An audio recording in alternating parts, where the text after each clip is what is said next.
You have made it to Stu and the Nunn, an online radio show that looks to inform, educate, and hopefully make you laugh. Stu and the Nunn is a show focused on national security, policy, politics, and selfless service. We do this by not only interviewing guests, but also sharing our own perspectives and asking you, the listener, to interact with us on our show chat room, via our Facebook page, and on Twitter.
Show possible and allow us to bring it to you. Our show sponsors are Commodity Outdoors, Veteran Outdoors, Enlisted 9 Fight Company, Warrior Media Solutions, and BooHammer.com.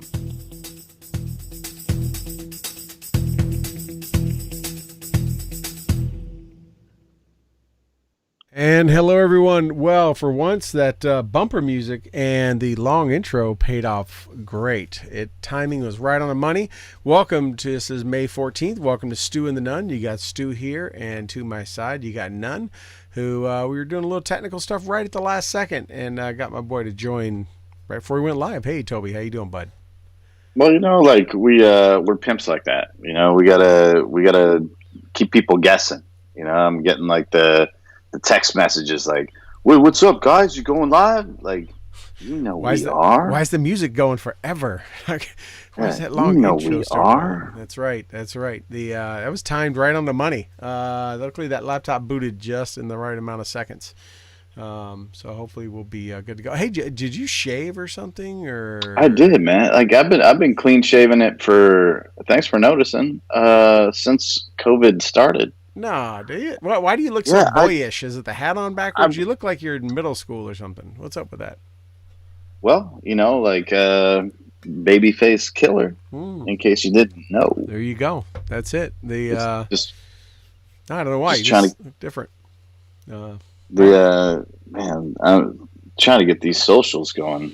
Yeah, got to get them spun up. They're getting. I got a few up on my side, and getting things going for sure. But hey, again, welcome everybody. May 14th, mid May. We are here, and tonight no guest. We kind of decided there's a lot of things happening, and we've had to skip a few things the last few weeks because we've been racked and stacked with guests. Thanks to Rob, our unpaid producer, hooking us up. And Toby and I kind of said, let's not push it. Let's just cover some of the current topics and some of the things going on. And news dropping on us all up to right before the show started, and not all good news. Isn't that right, Toby? No, man. Like so.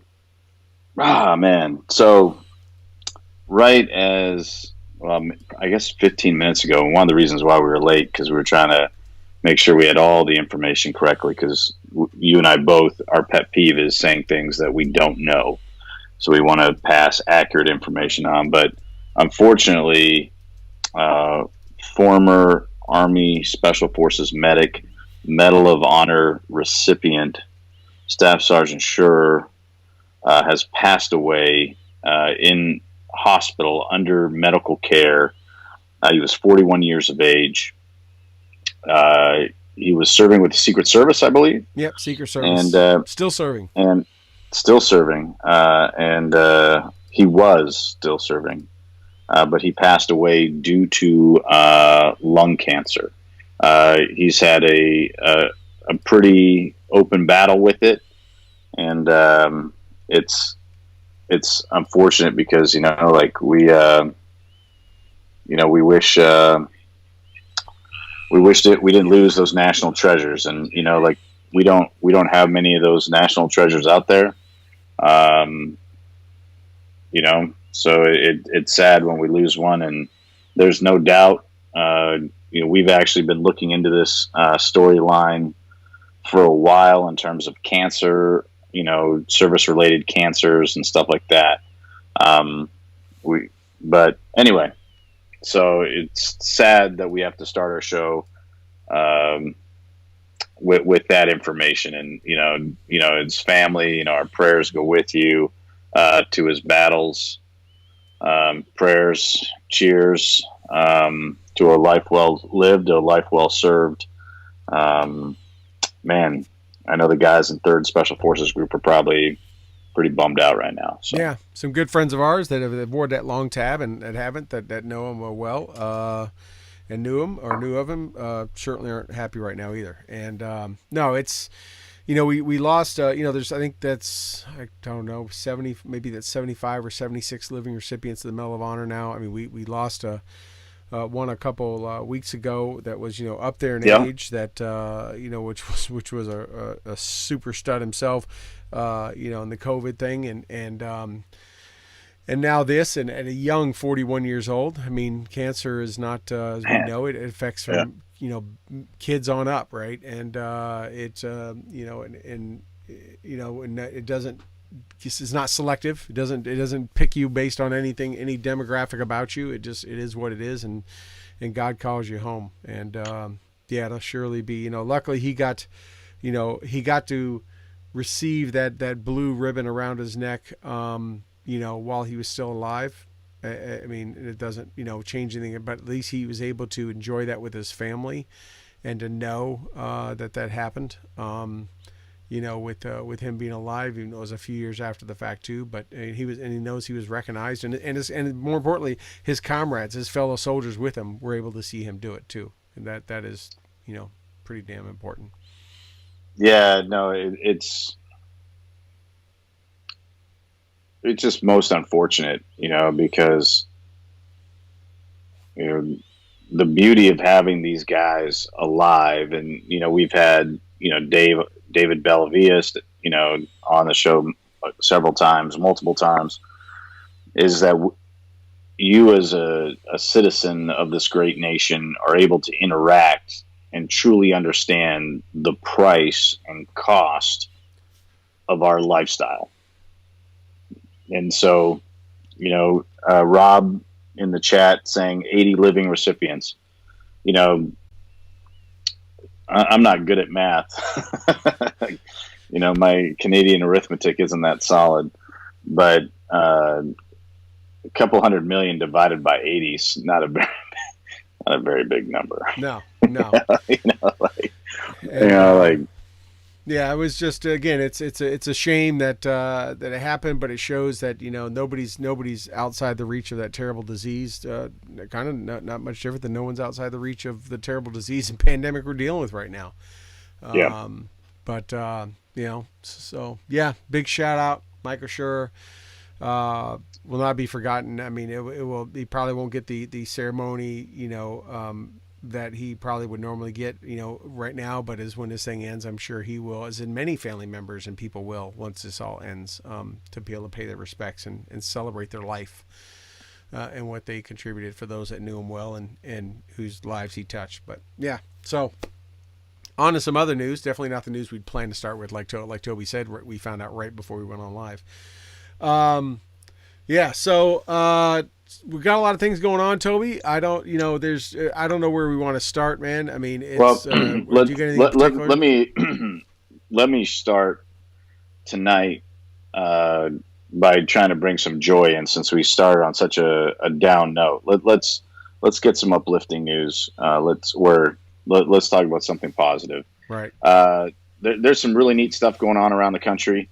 We had the United States Air Force Thunderbirds fly over my office yesterday, and I mean, like, almost right directly over. It was so awesome, to see them, witness with my own eyes. Flying over here in Georgetown, Texas, all the way through the area. It was pretty cool to see that. There's some neat stuff going on, but what I really want to talk about to lighten the mood is we touched on it a little bit. Last week, and it was near the end, so I kind of want to jump back into it, and I want to talk about Canada's knee-jerk reaction to the worst mass shooting in Canadian history. Yeah, and I want to kind of touch on that because this is, like, the road to hell is paved with good intentions. That's one of my favorite sayings. If you've known me more than a minute, you've probably heard me say it, and you've probably heard me say it's one of my favorite sayings. Knee-jerk reactions are never good. And it doesn't matter if it's in sports. It doesn't matter if it's in business. It doesn't matter if it's in your interpersonal relationships. Knee-jerk reactions are never good. That's one of the blessings that I think we got with our time in the military, was that we were given the tactical patience and maturity to identify our situational awareness and evaluate things, apply. I can think of probably 4 different acronyms that are applicable to use right now, but we won't bore our non-military audience. So, like, for us, it's tough when we see people making knee-jerk reactions. It's frustrating because no good comes from it, and it's usually overreaching, and it's usually misguided. Right, it's just emotional, bad, and it just never makes sense. And it's typically done by a leader that lacks maturity. And when I say lacks maturity, I'm not just talking about puberty. I'm not just talking about time on this earth. I'm talking about the understanding of their actual office, the understanding of what their responsibilities are, and to, like, fully grasp their situational awareness. The Prime Minister of Canada, a gentleman by the name of Justin Trudeau, the son of one of the more famous Canadian prime ministers, Pierre Trudeau, who was instrumental in working with Reagan and Gorbachev, and like in breaking down the Cold War. It was like his dad was actually like a pretty influential factor in the dissolving and the cooling of that war, or the warming, however you want to put it, the bringing it back to the proper room temperature of peace. But he made this knee jerk reaction to this mass shooting, and the knee jerk reaction was they immediately outlawed 1,500 different items, but they lacked the maturity, they lacked the tactical patience to actually investigate what they were banning. Right. And so we joked a little bit about it the other day, last week near the end of the show. One of the things that got banned was an airsoft rifle, and the reason I brought that up is because it's a toy. It's a toy. It's used to play a game. It's a popular game in certain realms and demographics. It's not my sport. It's not something that actually interests me in any way. But for some people, that's the kind of the thing. And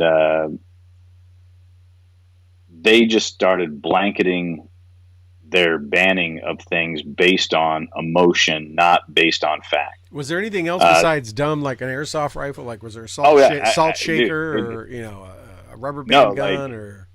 No, like one of the more humorous is they banned Black Rifle coffee. Oh yeah, that's right. And so like which is coffee, for our viewers is coffee, just the name brand of it, like Folgers. Yes. Yeah. It's like Folgers, except it's a veteran-owned company based out of Salt Lake City, Utah. Evan Hafer, Matt Best, and JT, and a couple of those guys, built that company up. Primarily, Evan Hafer built that company up, and they put out great internet content. Friends of the show. In fact, almost all those guys have been on the show, minus Evan and Matt Best, but. Like Crispy and Jay and all those guys that are building the content and doing that stuff. Well, they've expanded their team now. So like, I should rephrase that. A couple of those guys have been on the show. But like, they're a coffee company. You ban something based on the name. Now, the American media has gone into a frenzy in the past couple of weeks over the discovery of the murder hornet in Washington State. Yep. And not the F-18, not the F-18 Hornet. Totally different. Not the F-18. But like this 1.5 to 2 inch hornet, this insect, this flying insect that packs a pretty potent sting that, multiple stings, can take down a human. Very impressive. Somewhat scary. Definitely scary looking. Definitely scary looking. Yeah, if you've been stung by a bee, you don't dig it. These things they do, they're dangerous in two different ways. One, they have a pretty potent sting, and two, they like to cut the heads or abdomens in half of their victims, primarily honeybees. Right. And everyone knows, we got to protect our bees. Shout out, to my boy Glenn Purdue, my tomahawk, honeymaker out there in Pennsylvania that keeps me in the honey, as well as Dan Carlton of 7th Special Forces, warrant officer type, making the delicious honey here in Texas. But in Canada, we have this other very scary thing, and it's called a murder cobra chicken. What? Yeah. No, it's it can fly, it can run on the ground, it's got a very flexible neck, and it is ill-tempered, and it just flies in huge swarms. So it's a real chicken. It's V-shaped horns, formations. It's a goose, the Canada goose. Ah. All right. If you've ever been engaged in anything with a Canadian goose, that little cobra chicken is like a bastard. Yes. And not Canadians only will they proud. Cover the earth with their crap, yeah. Literally. Canadians are very proud of the geese, right? Yeah. Don't try to poison them. That's like trying to take out the bald eagle. Don't take out the Yeah, goose. no, like let's be honest. Like Canada is proud because it has two offensive weapons in its entire arsenal. All right, I stand corrected, three. Like we got a couple of hockey players that are pretty offensive. Hmm. We're pretty proud of, and then we got like these thunder cobra chickens, also known as the Canadian goose. And we got a couple of high speed guys from Princess Patricia Parachute. Right. All right, so like we have we got three offensive weapons in our arsenal. Everything outside of that is peace loving. Sorry. Enjoying recreational marijuana nationwide, and like very sorry for any kind of offense caused. Like the Canadian government had a national day of sorry not too long ago. So, with that said, you would think that you would like to have the utensil to like get rid of, this Cobra chicken. No, like they added 12 gauge to their list. 12 gauge shotgun. Yeah, Yeah. 10 and 12. So you can only hunt now with a 410 and 20 gauge shotgun. Okay. Like that's I don't know if you know much. I don't think a about 410 hunting would. birds. I don't think a 410 would do much to Thunder Cobra chicken. No, it's just gonna piss it off, and it's gonna come at you like a spider monkey. Yeah. Because it's got wings, it can fly, and it can hit you. So are they? He took a lesson from Cuomo, who passed what they call the SAFE Act in New York, right? Which they passed it in 22 minutes at 11 p.m. at night to 11:22 without ever reading it, and which they passed it so fast they actually limited all the police in New York to 7 rounds in their weapon, and they had to emergency go back at like days later and realize we had to amend this and we had to at least give the cops 10 rounds, right? So I mean, it's the same kind of thing. They rushed it through so fast, nobody read it. It was almost like one of those, you got to pass the bill to read it. Are they going back to kind of keep this going? Are they going back? Are they making changes? Are they trying to amend this thing, or are they? So they're gonna have to. Yeah. And I haven't heard that, but I believe that they're gonna have to because they have a couple of issues. I mean, what do they have against black? This is why, coffee. This is why coffee. Nothing to be. Shouldn't ban that. Yeah. No. Like they're gonna have to go back and like because the funny thing is you got Black Rifle Coffee tweeting Trudeau on Twitter, and I believe they actually have more followers. I mean, Canada is proud of its Tims. It is proud of its Timmy Hoes. Yeah. I give it that. But yeah, I mean, it's like it might be the great conspiracy from Tim Hortons to get rid of the competition. They're like, oh, slide it in that anti-gun bill. Thanks, PM. But they're going to have to kind of go back and do some of this. Now, this is why America is pretty cool. And America has the Bill of Rights, the first 10 amendments of the United States of America in the Constitution of the United States of America is just unbelievable. I mean, it is so awesome. It is so cool. You are not allowed now to have something that is in every police car. Right. As a civilian, right? So like you are truly, well, let me rephrase that. You're That's subject. Always the case. So I don't know, maybe they won't because, most Mounties are allowed to carry pistols in Canada, but civilians are not in any way allowed to carry pistols. You're allowed to transport them from a safe location to a sporting location, meaning a range. But you are not allowed to carry. You're not allowed to. And I can't imagine. Like I live in Texas. Right. I'm probably sitting on. You're right taken now. care of. You're taken care of right now. You're safe. Yeah, without disclosing like the location in case anyone tries to come in the studio. I want to maintain that element of surprise. But it's crazy. But I think it's funny that they did something so fast. And I get it, like when Christchurch happened in New Zealand, the Prime Minister of New Zealand, her response was very swift, and it was like, guns bad. But here's the thing: it's like that's a great response. People are going to love you for it, except like Christchurch. Where did the guns come from? Where did the guy come from? They didn't come across a border. Halifax. Where did the guns come from?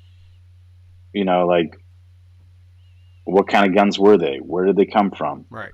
Which we talked about. They were not tacticals, as far as I know. I didn't know if it changed. No. Yeah. And so, like, except, you know, they had the one issue where they took he killed a female Mountie and then took her weapon from her. Right. You know, so, like, again, you know, could that happen in the U.S.? Absolutely. We have a lot of law enforcement officers that are not proficient. We have a lot of law enforcement officers in the United States that are not emotionally prepared to do what they need to do. Right. However, like, chances are you're not going to go on a 19-hour shooting spree in America. Right. Someone's going to get you. Just to put that in perspective, Joe Exotic, the Tiger King, was a police chief when he was 18, 19 years old in Texas. So, I mean, it's not necessarily everywhere. Texas? Yes. Yeah. Ellis, Texas, way up in, I think, in the Panhandle. At 18, 19 years old, he was a police chief. So, you know, to be a peace officer has different, law enforcement officer have kind of different standards. But anyways, I just want to throw that fact out there. I will say, and I have a lot of great law enforcement friends. I was just commenting on, you know, a great Tomahawk, a guy that served with us in the 23rd Infantry Regiment, Kyle Massey. Shout out to my man from League City Police Department, Texas, for getting the Houston President's 100 Award. You know, shout out to my boy. So I got a lot of great law enforcement friends. I just love how Canada's law enforcement training is nationally based, meaning there is one standard for every law enforcement officer in the country. Of all like locals, Mounties. There's one. Good. Everybody gets the exact same education, predominantly in the same location, in the great town of Regina in Saskatchewan. And so, like, you have a national standard versus, like, a lot of different agencies. I mean, like, I'm probably subject to 15 different law enforcement agencies in my office right now. So, right. But anyway, I digress. Yep. Speaking of law enforcement officers, we will slightly transition. There's a viral video going around right now with a great Army Ranger from 275. Shout out to all the Fort Lewis folks with the Seattle Police Department now. I did not know he was a Ranger.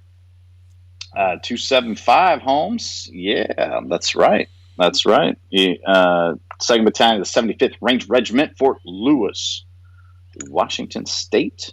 Now working for the Seattle Police Department. Made the mistake of saying what absolutely needed to be said. I want to note in his car. We talked about that last week. Yeah, but by doing it in uniform. And did it in uniform. Yeah. You just can't do it, bud. Yeah. He got the old axe. Did he get fired, or is he just suspended? He's on administrative leave pending investigation, but, you know, like, I haven't watched the whole thing, but I know I saw part of it. The grievance is that, you know, like, he was asked to take it down. He didn't. And what he's getting in trouble for isn't necessarily what he said. He's getting in trouble for not taking it down, which is following a directive, you know, violating the trust and confidence of the chain of command, as well as, you know, they have some concerns about, you know, their OPSEC, about gear and stuff like that he might be wearing. And that's the good thing. You know, they get him totally. They get him on. Not that he said it; he had the free speech. Maybe they had to find something to get him on, but he left himself open by not taking it down. And you know, he could have put it up there, and Lord knows once it goes up, it'll always be up there. Someone could have grabbed it and kept it circulating, but And I also I appreciate one of the things in his message, his initial message, was that, you know, you take an oath to stand up for what's right, and that means, like, you got to do it even when it's unpopular and even when it brings discomfort. Right. And his message to law enforcement officers were, to like stand by your convictions. Be men and women of character, and do what you know in your heart is right. And he said it, he did it, and I get his point that if he took it down, he would be hypocritical because, like, he didn't stand by his convictions. Right. And I just think, like, he made the mistake of, doing it wrongfully. I saw a great meme about it, where it had a picture of Colin Kaepernick taking a knee, on one picture, and then the picture right next to it was him, a screenshot of him doing his video, and it was like HR, you know, corporate wants to know what's the difference between these two pictures, and you know what? There's nothing. There's Right. nothing different between those two pictures. Like they're two guys in uniform on being paid, and using their platform that's not theirs to speak adversely of their institution. Right. While the message might be well received, the message might be correct. Right. Like you do that on your own time. If you did it on your back porch They and you couldn't say, "Hey, I'm a so and so with such and such, agency, and I got this thing." I worked out today with one of my good friends, dear friend. Shout out to my boy Aaron, and we did some hill sprints, and he's got long legs like a Giselle, and I almost puked. But like I see him, posting stuff where he's in support of his oath to defend the Constitution, and like making sure that, and he's a well liked, admired guy. So like I stand by people that use that, but I will say, like, if you do it if I was your employer and you use my place and time and my branding, my imaging, to do it, yeah, I'd be bummed out. Right. I mean, you're right. So, He did it on his back porch. Didn't even have to say where he worked and did. He could just say, "My name's Greg Anderson, and this is what I think." Would he have gotten? Would it have been as popular?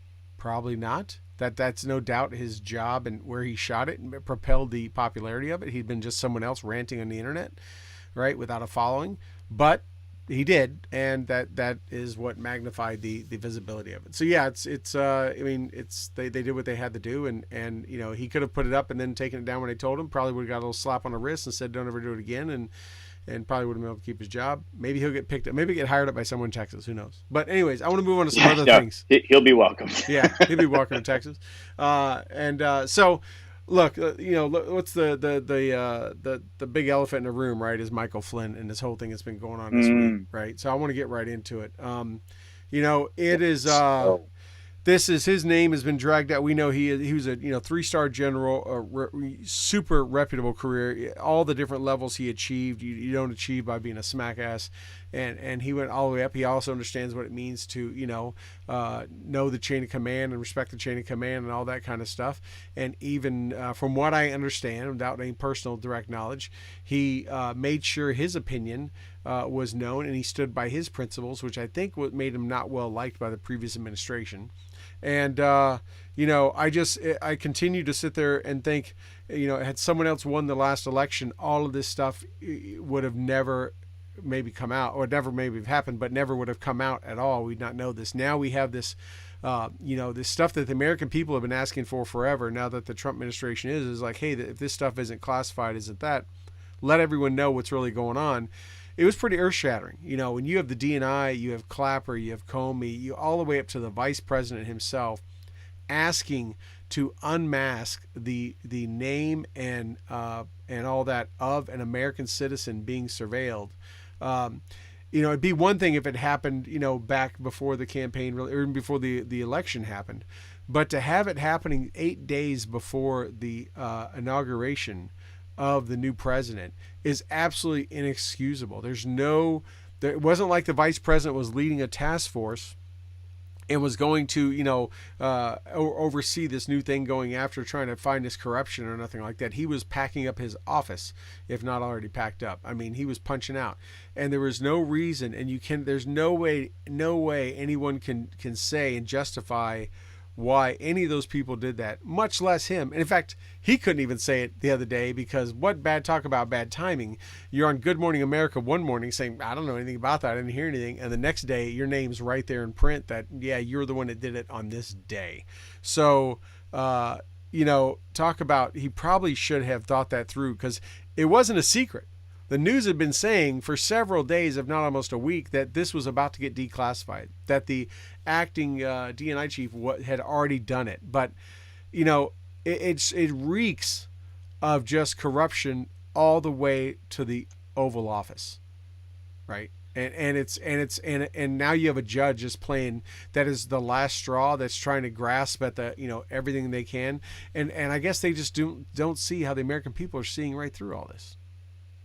Well, so that's the actual issue, right? So we have a organization that gets,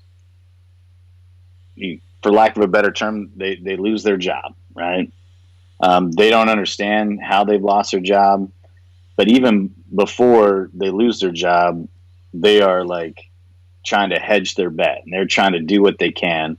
But they have enjoyed the pleasure of the most supportive PR firms the history of the world's ever known.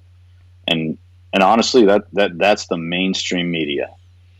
And this is, I think, the worst part is because they know that they can do and say whatever they want without regard to consequence. No one's going to question them on it. No, and this is the absolute sad truth. I never believed in the deep state. Anytime someone say deep state, and I was always kind of like, man, I get where you're going at. Like, there's a couple of bad eggs in the batch. There's a couple of rotten apples in the barrel, but like, the whole thing is not really like all that. I believe in the system. I believe in the political system of the United States. And, I'm always like, I believe in the good of people. As our pastor Buck Giebelhouse always says, believe the best. And I'd like to. But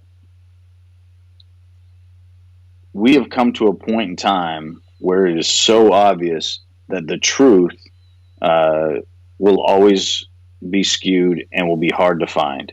We have people, and I'm going to use someone I'm going to use Adam Schiff. Let me use him as an example.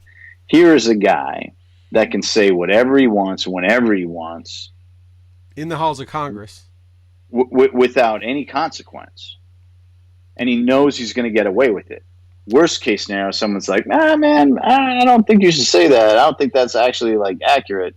But he can't be sued. He can't be held liable for slander because he's in the halls of Congress. No, like if I said that, like if I went on the record and said that I had the spoken word of the President of the United States and read a fictitious transcript, I would be prosecuted. Right. And without a doubt, convicted and imprisoned. And then lawsuit after lawsuit for slander and libel and everything else. The sad part is, like, all of this, even naming the names, like all the people that were unmasking, all the people involved, Joe Biden, like, it doesn't matter. It doesn't matter what happened between him and that woman however many years ago. I'd like to believe her, just like I wanted to believe, the Dr. Ford that came out against Kavanaugh. Her story seemed a little less reputable, but like I'm all about crimes of that nature, getting the benefit of the doubt. I believe that you're 100% innocent until proven guilty. But, you will get your opportunity. And, Justice Kavanaugh was given his opportunity. And, history has told the story. But, perfect example, we got the news doing an interview with the sitting Attorney General of the United States, Robert Barr, and you got the media like deliberately editing and misleading his quote, and the quote being like, history's written by the winners, but but they were like, no, like, cut it right there. That's good. That's all we need. yeah, and is that guy on the air today? Yep. Yeah. Will that guy be on the air tomorrow? Yep. Years ago, and it doesn't seem like it was that long, a certain extremely respected and loved media darling knowingly put some information that he had known to be falsified out on the news about a former president, George W. Bush, and about his military records, and kind of put the stuff out there knowing that it was not accurate, and that guy lost his gig. And he's still around. Let's be honest, he lost his gig. And let's be honest, like President Bush wasn't that popular of a dude, right? But the journalist was held to a standard. Yeah, right. But that's gone. Right. Like that standard's gone, and in fact, the standard is now be as adversarial as you possibly can. I mean, let's say you have a senator, former comedian, then senator, right? That did some inappropriate things to women. I think it was Wisconsin, right? Yep. And was immediately resigned and shamed from pretty much all sides, but because it was so blatant and there was pictures that nobody could refute it, he had to resign, right? Now you have a woman, and now we see more and more corroborating evidence. People and not only phone calls from her mother's not even here, but other police reports where it was mentioned, and people that are stepping forward, not like the other case in Kavanaugh where people didn't remember. People said, I wasn't there, I don't even know what that person's talking about. But a lot of corroborating evidence, and yet it's just like, nah, we still trust him, we think he's right. And it went up and just grabbed her while she was sleeping. Like, she was pretty graphic in what he did. Yeah. And there's no doubt it was not oh, I slipped, it was an accident, oh, you misunderstood what I was saying, I was just making a joke. No, it was well beyond that, right? It was penetration. And everyone's just kind of like, yeah, but we know it's Joe, and we still believe him. What he said is good enough. And that hypocrisy, the American people, I talked about this a couple weeks ago, how the American people missed the boat in 08 and 12 about how sick they were of politicians, and that's why Donald Trump went in office and why Bernie almost won. The American people aren't got any dumber. They are just as smart, and if anything, more attuned to what's going on. They are less and less trusting of what's just being fed to them, and they are smart, and they do not take kindly for people that think they're smarter than anyone else because they were elected or whatever. They have a lot of money, to look at them and treat them like an idiot and say, just trust us our way. We know what we're doing. You don't know any bit different. They are going to continue to vote these people out of, and they're going to continue to run to someone that is not. I mean, say what you want about Donald Trump, but when he did his wrongdoings, for the most part, he seems to have somewhat admitted it on some parts. Other parts he hasn't. But he's not sitting there and act like it never has happened. And he's had a history of had a few marriages here and there and all that kind of stuff, and said some things. But the American people, at least you're being honest. They may not like it. They may think you're a craphead, but hey, at least you're owning up to it, or you're not, coming out just saying, nope, never happened. Like, we got you. How do you say it never happened? Yeah. They're not going to fall for that. No, like when we look at how this has been managed, from Bill Clinton forward, we have, like, we give latitude where we should not. I don't know if it started with the Kennedys. I don't know. Like, we give latitude where we should not. You're innocent until proven guilty, but like, you got a female staffer in your vehicle and you go off a bridge and kill her. Well, you know what? You killed her. Right. You got a female staffer in your office and you rape her. Well, you know what? Like, you raped her. You got an intern working in your office and you take advantage. Like, hey, dude, like, you did that. If you're a female and you have a polyamorous relationship or a throuple or whatever you want to call it with a staff member and your husband, like, hey, sorry, And she stepped you up know, like, and did the right. She stepped aside, right? yeah, And no, like, now lost the you seat. know, yeah, and then that seat got given up, from the Democratic Party to the Republican Party just yesterday in the special election. But no, like, if you're going to lead people, like, you have to be, better, and you have to behave better. I remember my dad teaching me this lesson. I want to say I was like 12 years old. I might not even been 12 yet.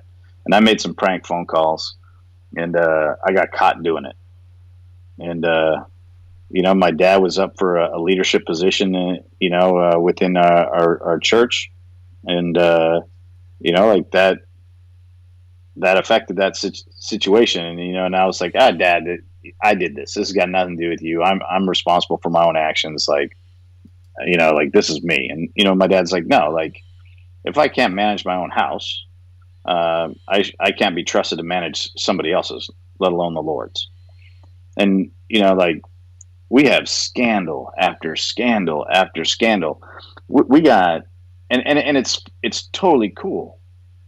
And that's what's so mind blowing. It's like, I told that Ukrainian that if he didn't get that prosecutor off the case, like, I wasn't going to give him that money. I know. Like, my son just got paid. Right. Like, and we were impeaching somebody over a fake phone call. Right. Like, right. Now, here's the thing. And out of all this Obamagate stuff, and I'm definitely calling it Obamagate, and not because I have any animosity towards the guy, and I'm not trying to, like, it originated with him, just like the Wuhan virus originated in Wuhan, just like Ebola originated in Ebola, SARS, sub-Asian, like, whatever you want to call it, the Spanish flu, because it originated, the problem originated there. That's where it is. They get down. The Watergate scandal got called the Watergate scandal because it was in the Watergate Hotel. Obama, like, this dude knew. He knew what he was doing. He went after these guys.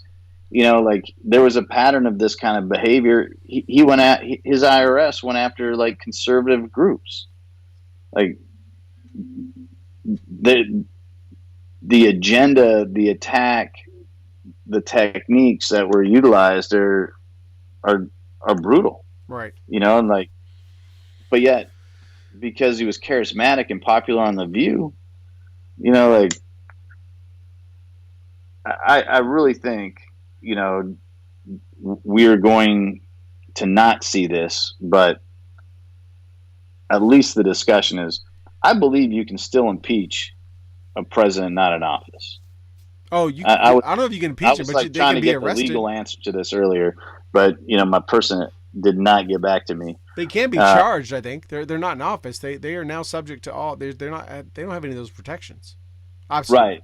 Unprecedented, but Lord knows there's been enough unprecedented stuff happening. Right. Now, like, they can get charged, but I also believe that articles of impeachment can be brought against a former president for something they did while in office. Yes. Oh, maybe so. I don't know. So, like, I didn't get the legal answer to my question earlier. Did you ask and Rob? I really wanted to have that. Did you ask Rob, the unpaid producer? Because he may know. I did not ask Rob. Rob may be a part-time attorney. I was trying to ask a constitutional lawyer. But, like, wouldn't that be interesting? Yeah. No, look, there's going to be a lot coming out of this. These folks are not happy. I mean, the Clapper and Biden and Yates and all of them, they have, look, I don't know what they thought. Maybe they thought everyone would forget about it and sweep it under the rug or whatever. But, we haven't even seen the Dunham report come out. And it's everything we see and all the little tidbits that are being leaked out either on purpose or accident shows that thing is going to come out swinging. It's not going to be that thing is going to be lopping off heads like a murder hornet in a beehive. I mean, it is not going to let up. But yeah, it's going to be interesting to see. I mean, but look, we just give a day and something else changes. Hey, I want to hit a couple other topics if we could, Toby. I want to hit one. I have two here I want to jump on. First one's going to be quick. Our good friend Scott Mann made the last out play. We've talked about it. We Yeah. had him on here. He is, for those that are listening and watching, if you never got a chance to see it, obviously it's not showing right now because of everything going on. But starting tomorrow, if you are, I am not a member. I don't have the Fox Nation service, their streaming service. They do all these extra shows on and stuff. But starting tomorrow, it will be a streaming option that they filmed the whole play. It's going to be on Fox Nation streaming, which is awesome. I think you get like a month free and then whatever. I may do it just to watch, even though I've seen it twice. If you get a chance, can watch it. It's definitely, I mean, we've promoted it enough on here. I've talked enough about it. I got my last out hat on, and I got the armbands, but it is starting tomorrow on Fox Nation. Awesome. Congrats to Scott for working whatever magic he did to make that happen and give him a national venue to just, show this super, super important film or, play on across screens across America. So, hey, go get a 30-day free Fox Nation just to go watch it, if nothing else. Anyways, I want to say that. Number two, I want to have a little rant time. And it's about these face masks in this pandemic. If you would not, let's go. If you wouldn't mind entertaining me, I'm going to throw a couple questions out there, and you can make up your mind, ladies and gentlemen, about how you feel on it, this or that. It is a terrible thing. Yes, I know a lot of people in the healthcare industry that are seeing it firsthand, that are watching patients and seeing the suffering they go through, and we're seeing people, let me tell you real news, not fake news. It is hurting and killing people from the youngest ages to the oldest. Yes, does it affect more than others? Sure, just like any other disease or sickness does, but it affects folks across the board. No one is immune to it, but it is doing terrible things. However, what we're seeing, and something I've come to realize, Toby, in the last week that I can't put my arms around and think and figure out. A month or so ago, we put masks on everybody. Well, for a month or so ago, they shut down everything but essential businesses. And I guess depending on what every state figured was essential is what it left it up to them. States' rights, kudos to that, libertarianism, right? So some states, churches are not essential, but a liquor store is, and a Home Depot and a Walmart is, and a grocery store. Okay, gotcha. Some places can, in New York, landscapers can mow your grass and put mulch down, but they can't put a bush in, right? There's no sense. So they did all that to limit the risk. The essential store is being open just because you had to get the essentials. Got it. But now, since that time, everyone had to wear a mask. For the most part, you have to wear a mask. And I say have to. There's no law, there's no precedence, and there's going to be years and years of lawsuits and things. And a lot of this is going to get thrown out and marked as unconstitutional because governors are overstepping their bounds left and right of all states. Or most states, should I say. I don't think North Dakota did it at all.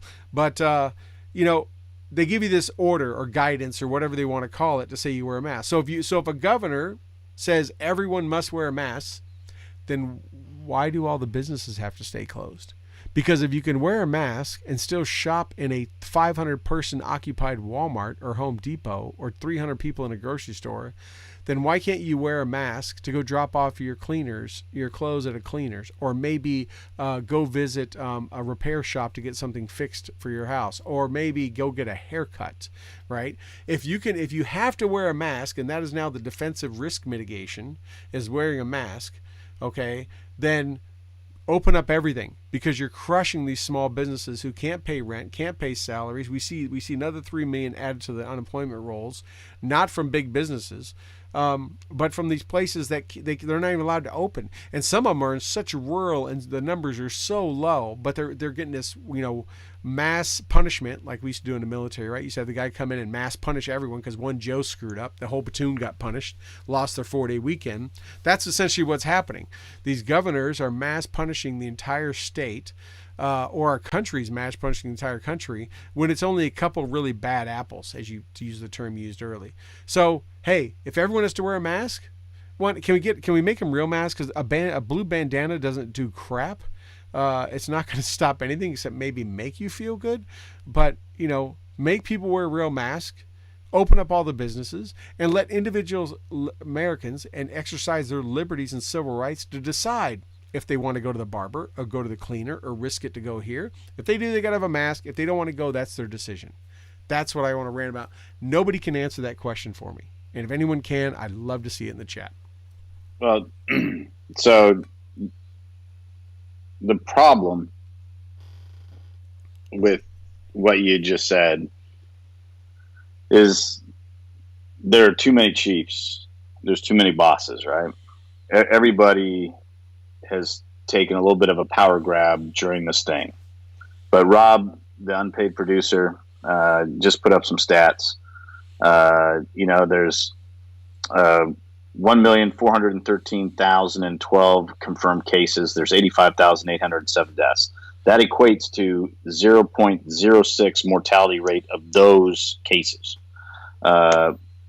Of the general population of the United States, that's 0.0002. All right. So with those numbers, whatever it might be, whatever transmission, whatever it possibly could be, I don't see those numbers supporting any kind of mass change in health requiring, PPE for the population. Right. And I'm gonna go with the old, like hockey analogy.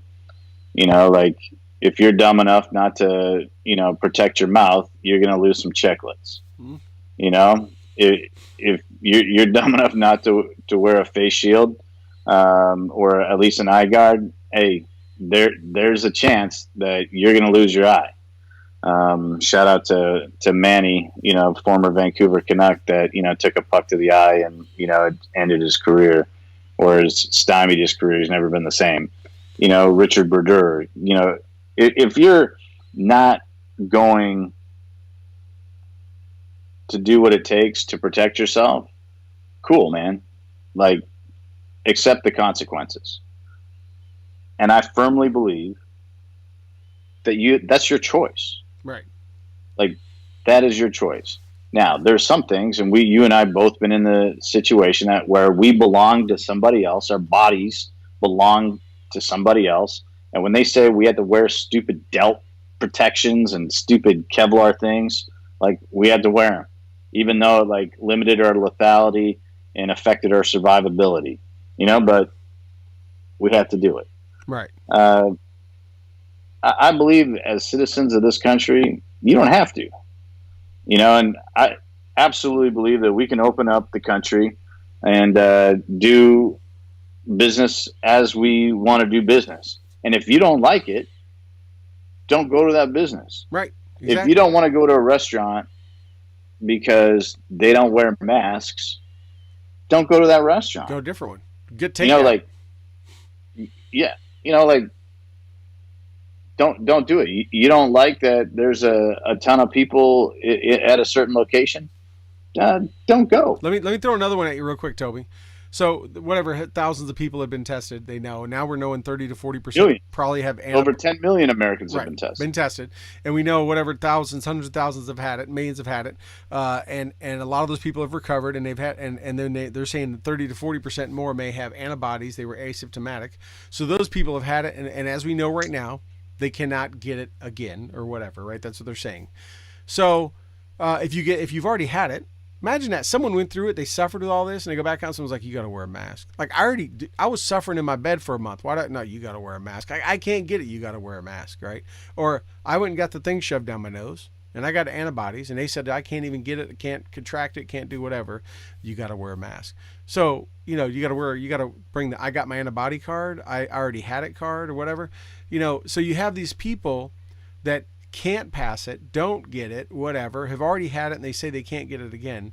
Why are they having to wear a mask, right? Again, it's not the government's responsibility to keep me. I have to worry about my own body. What's that they used to say? It's my body. I get to worry about it. Isn't it? Don't they say that a certain group says, it's my body. Yeah. The government's not in charge of my body. My body, my choice. Right. My body, my choice. You can't worry about it. What happened to separation of church and state?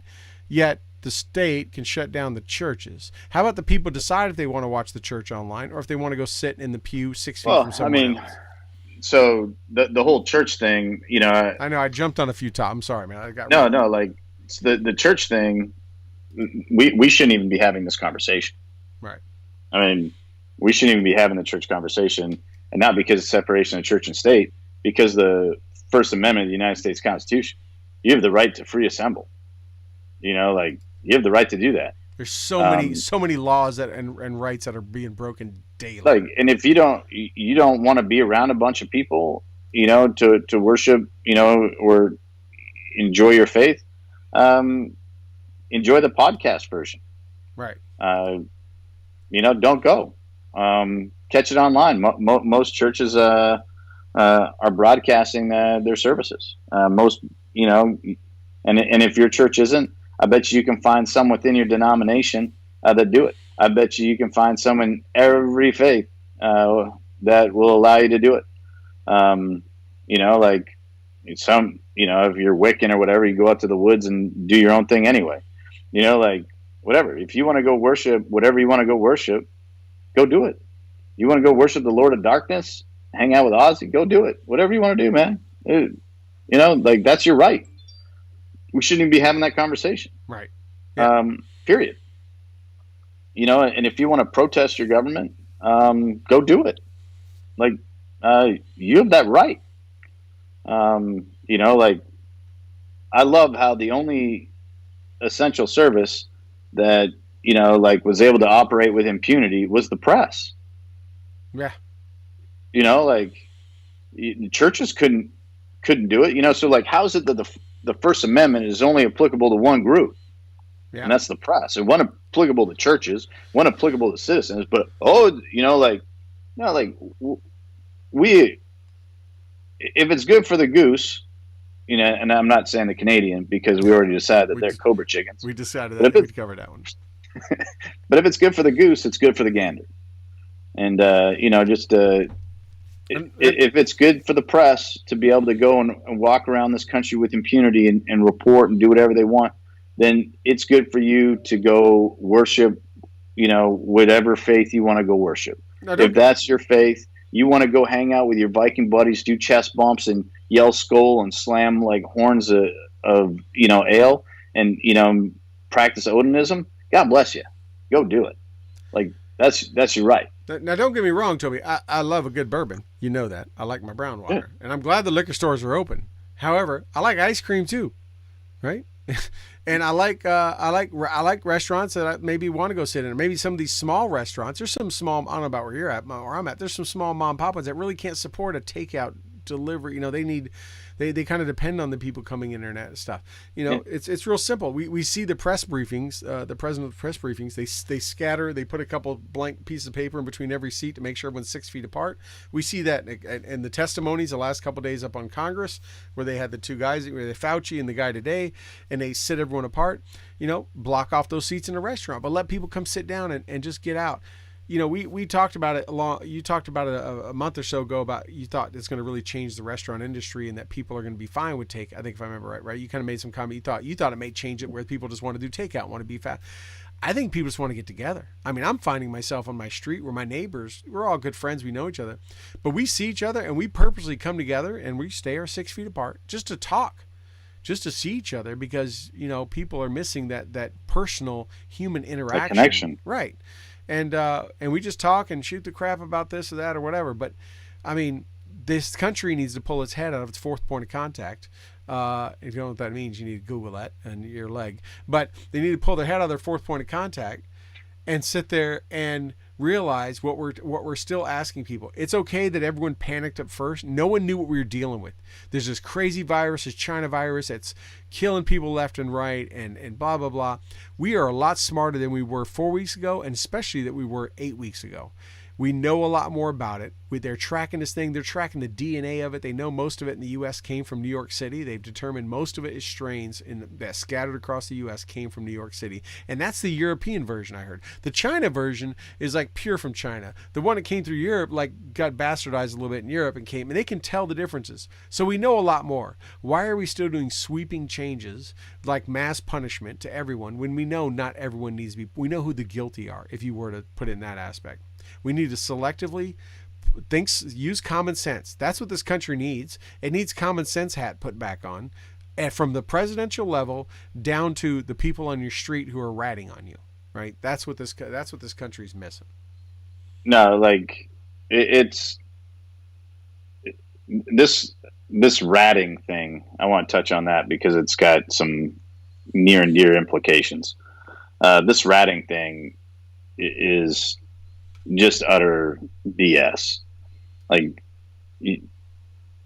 people aren't ratting because they're fearful of their safety. Let's be honest. All right. Like, people aren't ratting on someone going in to get their hair cut because, they think that they're going to get the disease because someone went and got their hair cut somewhere. They're ratting on someone for getting their hair cut because they're pissed off that they're not able to go get their hair cut. Like, but they can. They absolutely can go get their hair cut. There's no law saying you can't get your hair cut. Right. Now, in the state of Texas, where there's this whole, hair scenario playing out, what the issue is the commissioner of, license and regulatory stuff pulled the licenses of barbers and cosmetologists and said that if they, get caught using their license, it's going to be a $5,000 fine, and up to a year suspension of their license. But like, there was no legal precedence for them to pull those licenses. It was straight up discrimination. Yep. Like, how can, a dog groomer be considered an essential business, but a hair salon for humans is not? Like, this was purely a government official, not an administration, a government official that, overreached his power and got drunk with it, or maybe took too many hits of the bong, that he was smoking on that morning, and went after this stuff. Like, it is not against the law to get your hair cut. No, it's not. It might be a violation of a stay-at-home order. It might be a violation of, like, your business should be closed. But, like, there's actually no law that says you have to close your business. Right. Like, there's not a law, and these governors can give orders, and people follow them, but that's the lawsuits that are going to get all this stuff. But it's all going to be after the fact, and businesses and people's lives are going to be ruined well before that happens. Yeah, the people that are ratting on people are people that are hell-bent on ruining other people's lives. This is not, the ratting issue is not a health concern issue. Because let's be honest, some people called in here in the great city of Georgetown, Texas, and complained that there were people gathering in a certain location. Well, how the hell did you know that they were gathering in that location? Right. Oh, because you were? There were too many people in the park. You were mad that there were people in the park? Well, the only reason you know there were people in the park is because you were in the park. If you're the mayor of New York and you don't like the park on your borough, you go to another borough to hang out in your park. Like, did he break the law? No, because it's not a law. Right. It's hypocritical. These businesses could do as I say, not as I do. But right. Like, the reality is this is a fear tactic. It has nothing. The ratting has nothing. Like, just like the mayor of Los Angeles saying that he's going to shut off utility support to businesses that stay open in violation of his order. Like, I can tell you that there's probably laws on the book about turning off water. Right. Like, I'm pretty confident that California has some pretty interesting water laws. So you're going to, like, shut off someone's water for reasons of a personal nature? Like, that borderline's terrorism.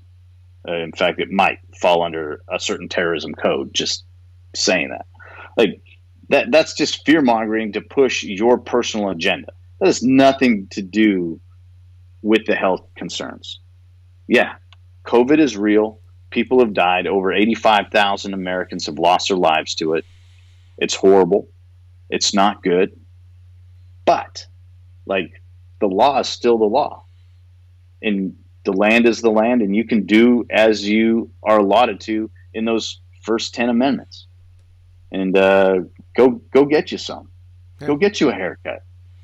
Like, this whole, like, what I deem as essential, like, that's a person's opinion. I'm just grateful that in the state of Texas, the Republic, they deemed that liquor stores were essential. Well, You know, in this socialist state of New York, they have too. But I mean, it is still it's a socialistic, communistic mindset that the one leader with no power, no authority, nothing given to them by the people in a democracy, just make these decisions and say, this is staying closed. That's, schools are staying closed and you can't open up and you can't do this. And look, if the person wants to go to a little mom and pop clothing store or the little boutique shop and buy this or go to the floor, whatever, let them make that decision. You know what? And whether they've had it, they got antibodies or whatever.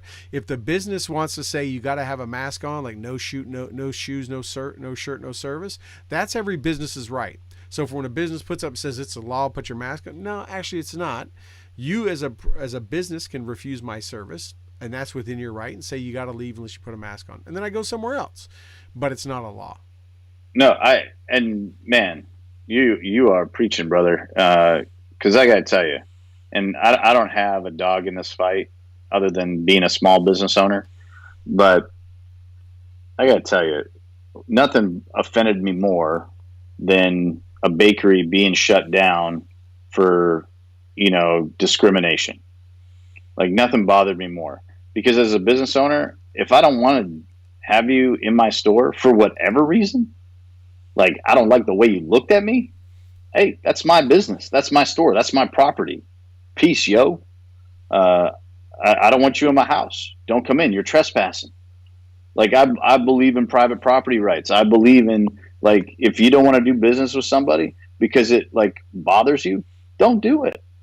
Like, you don't want their money, they go somewhere else. Right. I might not like the reason, but, like, don't do it. This whole ratting, this whole, like, all this stuff, this is because people are pushing their personal agenda and their beliefs on others. It's the trollers have come out of the basement and off the keyboards, and they've come out looking for something to go after, right? And that's really what it is. I believe that, and I'm blessed, but, like, I ate in a restaurant a week ago tomorrow, and I had a delightful experience. I walked in, the wait staff, they had masks on. As I got to the door, they asked myself and my business companion for that meeting a couple of questions. They were health related. They took our temperature, and they were like, "All right, come on in." The biggest concern of mine was, were they still going to have my favorite Friday special of the Navajo taco? That's right. I'm talking about Blue Corn Harvest. Like, they got, and you know what I'm talking about. I've gotten you a little Blue Corn Harvest while you've been here at the Southern Studio. Yeah, we've enjoyed that. But yeah, so it's like, go open your business, go live your life. My gym isn't open, so I work out with the same group that I work out with. The only difference is we're doing it in a park, and it's a little bit warmer. Yeah. No, it's like, go live your life. This is what American people are sick of. This is why, if you're willing to face the consequences, face the consequences. Right. If you don't want to lose chiclets, wear a mouth guard. This is why the American people, like I say, at first they fell for the panic because no one knew. But we're smarter, and this is why we see this uprising across the country. People are like, we've had enough, because people are applying common sense. Hey, I want to jump one more thing before we go, because I know we're getting low in time. But I just want to kind of highlight something. The president has said a number of things over his 3 years or so, even before that, right, when he was campaigning, that people would just like shake their head and can't believe he said it.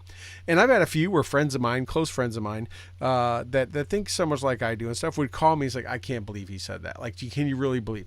I'll give you the first big shocking one, but before he was in the bus. But the one where he said he felt that the Obama administration was spying on his campaign and was wiretapping his campaign, right? Called it. And everyone said, "Oh my God, how could he make such a right?" And the left media went crazy, and everyone went crazy. And like, see, people I know that are very conservative were like, "Okay, maybe he overstepped his bounds. Why would he make such an accusation?" But then it kind of came out to be true.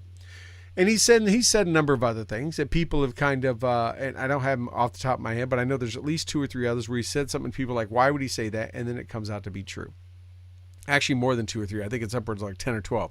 And I say that because I remember over the last year or so, a couple of years, we've talked about it. I brought this fact up, and the fact that he says something, everyone freaks out, and then I've started to believe just a year into his administration that when he says something, I have yet to see him not be wrong. Like he has the intel before he says it, and people freak out. Well, let me rewind a couple weeks when he was at a press briefing and he said, "Hey, is there a way?" He was kind of looking at the doctors to his right and says, that they do the ultraviolet light, and there's maybe the cleaner things, and there's a way to put that in the body or do something like that. And right, did the country have a meltdown? Had a meltdown, like, oh my God, he's telling people to inject Clorox, and there was a ton of memes made, and everyone wanted to rip on that, like he's telling people to inject Clorox, and they fell for it. But he looked at doctors saying, hey, is it maybe someone you look at, there's something going on. When he said that, I didn't freak out. I didn't say, I was like, yep, he knows something came out. Well, let me tell you, there's something else that's come out. I don't have the stats in front of me about what to inject, but there is now a mask that uses ultraviolet light to kill the stuff as you breathe it. So it doesn't go inside you, but it goes underneath your N95 mask. It has a battery, and they're testing it right now. It has patents going, and it kills that other 5% that the N95, because 95 it gets 95%.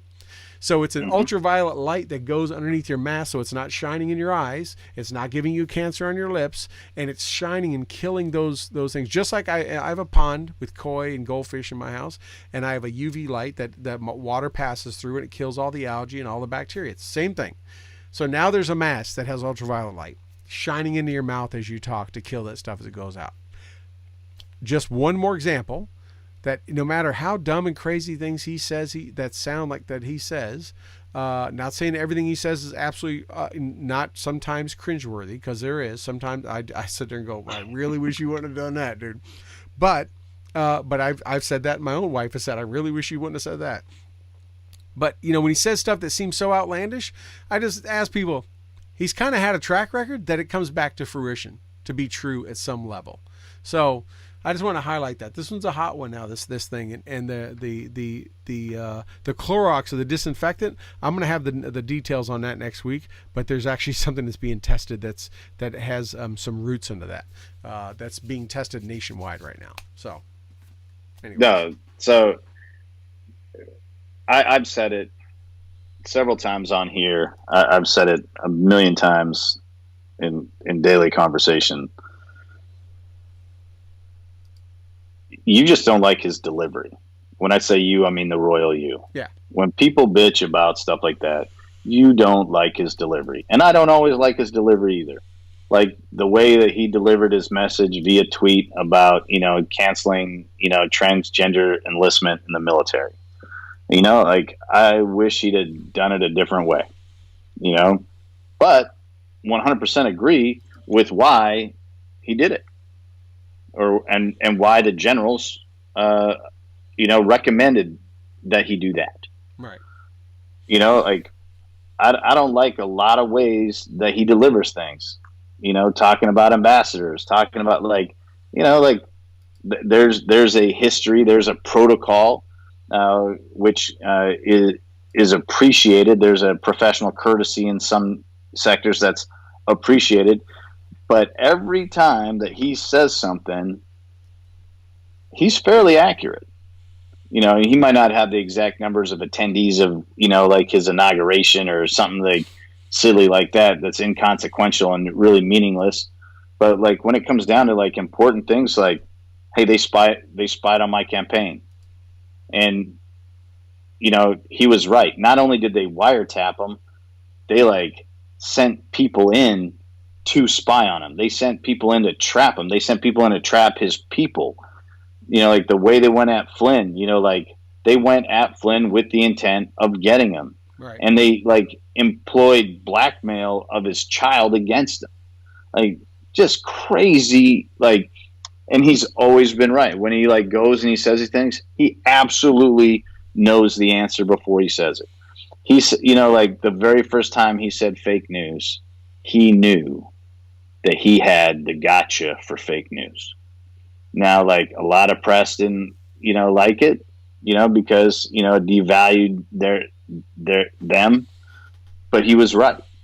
When he said that the press are the enemy of the people of America, well, he wasn't wrong. There's some really good press people out there. There's some really good journalists. I have a lot of love for a lot of people in the journalism field you and I are both bloggers, or you still blog. I like live on past, accomplishments, but, like, but he was right. The press have not been the friend of the American people. The press have like been complicit in lying to the American people about a lot of important things on both sides of the fence. Right. It seems that right now there's a concentration on the left side of the fence of, malfeasance, but the right side is still lying to you on some things. He was absolutely right in saying that, and he knew it. He had the gotcha. He had it. He knew that they were spying on him. He had the gotcha. He knew he's right. He's been right about Ukraine. He's been right about all this stuff. You don't like the delivery. I get it. He'll tell you he's right. He's proud that he's right. Yeah. Which is part of the delivery issue. Right. He's not he's not known to be humble. I'll give him that. You didn't like the way that he said that there was good people on both sides of a political item. Well, there can't be anyone on the right, good on that side. It's like there's good people on both sides of the aisle. There are good people that have different religious beliefs. Or no religious beliefs. Right. I walked beside people that were sworn to kill me, and that my life was safe in their hands. I've walked with people that, worshipped the opposite to what I worship. I had a Satanist as a vehicle commander that worked for me one time, the opposite. Like, that didn't make that guy a bad person. We just didn't share the same faith. Right. You might not like the delivery, but that doesn't change the facts. And, Ben Shapiro says it pretty well, like, facts don't care about your feelings. And, that's pretty spot on for sure. Yeah. Yeah. Well, we've been going a little bit, coming up on about an hour and a half. Anything else, Toby? We covered quite a bit tonight. Anything else you want to hit on? Or we just want to leave our words of with our listeners and viewers?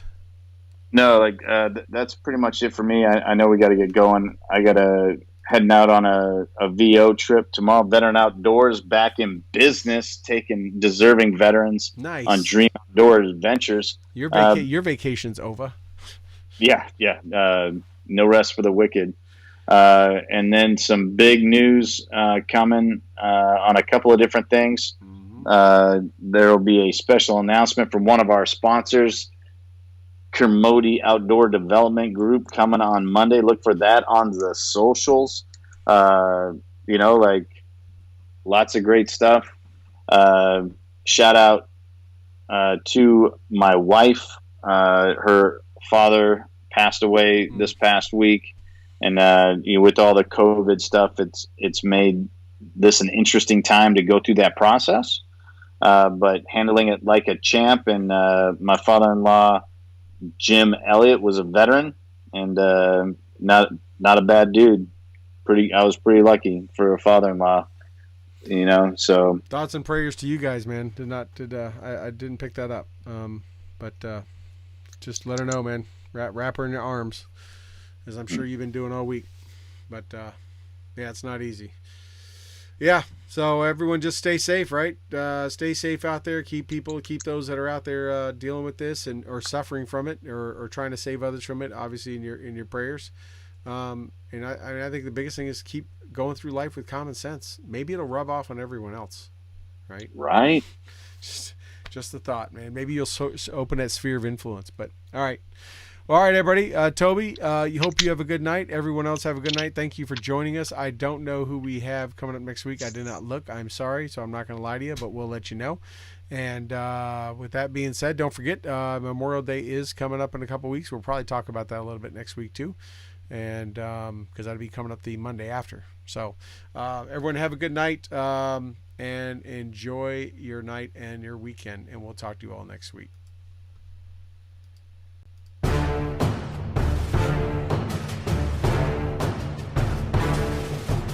Well, that wraps up another episode of the Stu and the Nunn Show, and we hope you had as much fun listening to it as we did hosting it for you. Don't forget to like our Facebook page and follow us on Twitter. You can find all these links at stewandthenunn.com. We will talk to you again next Thursday at 8 p.m. Eastern, 7 p.m. Central. Also, we'd like to thank our sponsors, Commodity Outdoors, Veteran Outdoors, Enlisted 9 Fight Company, Warrior Media Solutions, and BooHammer.com. Thank you again, and have a good night.